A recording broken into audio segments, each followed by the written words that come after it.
Frère, il y a une caméra là, en face de nous. Qu'est-ce qu'il y a fou là, celle-là là? J'en sais rien. C'est peut-être parce qu'on est personnage d'une série. Une série où Non, on a... les gens ils sont pas cons, hein. Ils savent très bien que c'est nous là, les personnages, et qu'on est en train de tourner une série. Hein. Ouais, Elle a mais... aucun intérêt, ta ref. Ouais, mais peut-être qu'en fait... Ferme-la, ferme-la. Ils savent très bien que c'est le retour de Tu mourras moins con, 4 ans après le dernier épisode.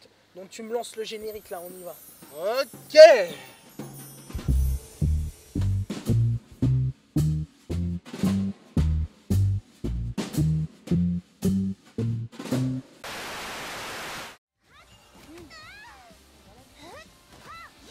Les cochons!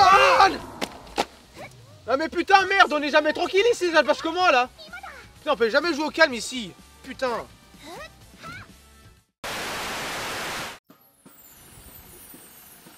Eh mec! Quoi? Quoi l'origine du camping? Je t'explique. Bon, écoute-moi bien l'inculte. Ok, oui. Ah ouais. Alors déjà, le mot camping, ça vient du latin campus. Comme au lycée.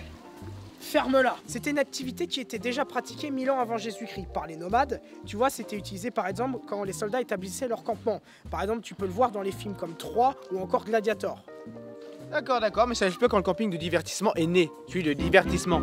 On sait pas vraiment quand le premier camping de divertissement est né, mais ce qu'on peut savoir, c'est que le premier manuel du campeur de Holding est apparu en 1908. Et il faut savoir qu'avant la Première Guerre mondiale, c'était considéré comme une activité bourgeoise. Paradoxal, sachant que maintenant que le camping c'est une activité les moins chères d'ailleurs. Monsieur Berne. Monsieur Berne. Monsieur Berne. Monsieur Berne. Monsieur Berne. Monsieur Berne. Non mais lui je le connais pas. Hein.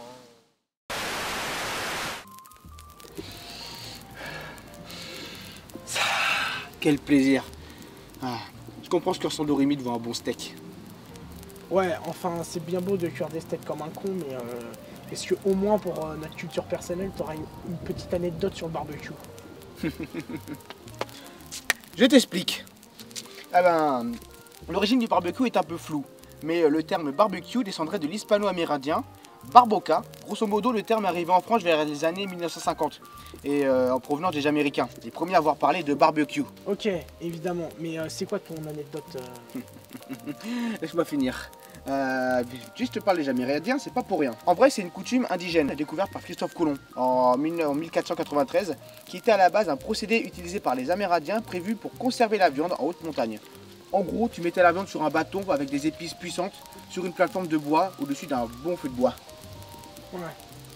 Ah ouais, je vois. Par contre, la viande, elle crame là. Hein. Oh merde! Jonathan!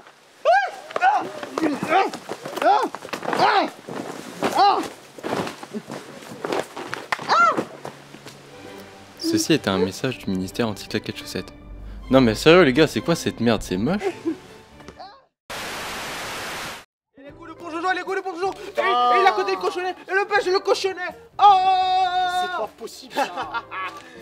Bah allez, au te t'agacer, que t'as des informations intéressantes sur la pétanque, camarade. Eh, déjà, tu te calmes, on n'est pas à la Champions League ici, hein, d'accord? Et puis si tu veux vraiment savoir jouer, tu vas à Cioita, puis ensuite on en reparle. Mec, t'as dit la Cioita et pas la Ciota. On dit ferme ta gueule, on voit la vidéo là. Pourquoi Ciotta et pas Marseille?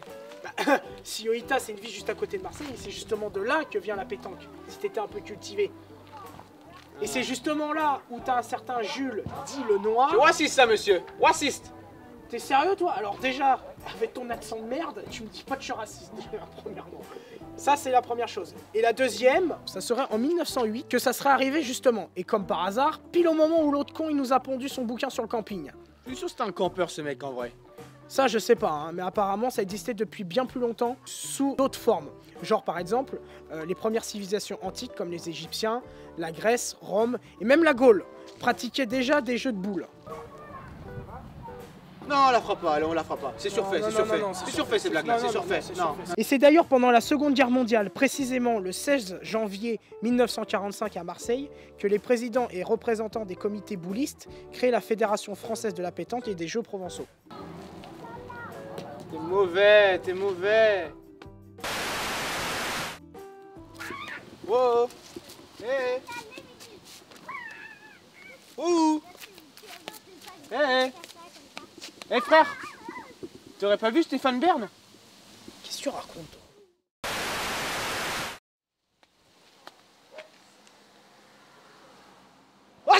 Putain, t'es sérieux toi ou quoi là? Ça va pas, hein. Mais Maxime, bon, passons du coq à l'âne. Est-ce que tu connais l'histoire du camping-car? J'en ai rien à foutre de tes histoires. Ça tombe bien, je t'explique. Sache que le premier camping-car officiel date de 1903 et ils étaient fabriqués par des particuliers. En gros, ils modifiaient leur véhicule. C'est un industriel bordelais, Jules Sécresta, qui crée et commercialise le premier camping-car la même année. Ça ressemble un peu à ça, tu vois. Joli, hein? Ça fait quand même 7 mètres de long ces trucs-là, hein. Aussi gros que ma bite. Ok, et tu crois que tu vas pécho avec ça?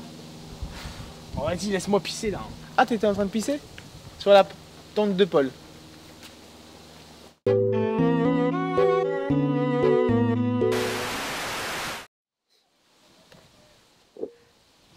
On dirait un épisode crossover.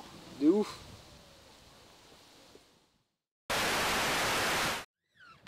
Bon, c'est bon, on y va. Putain de tongue de merde!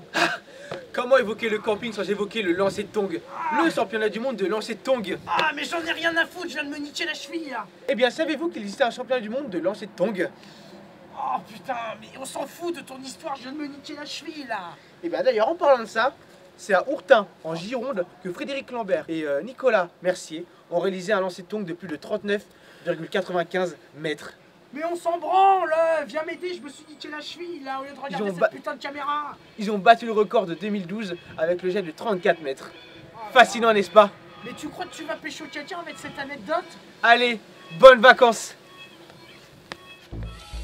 Jonathan!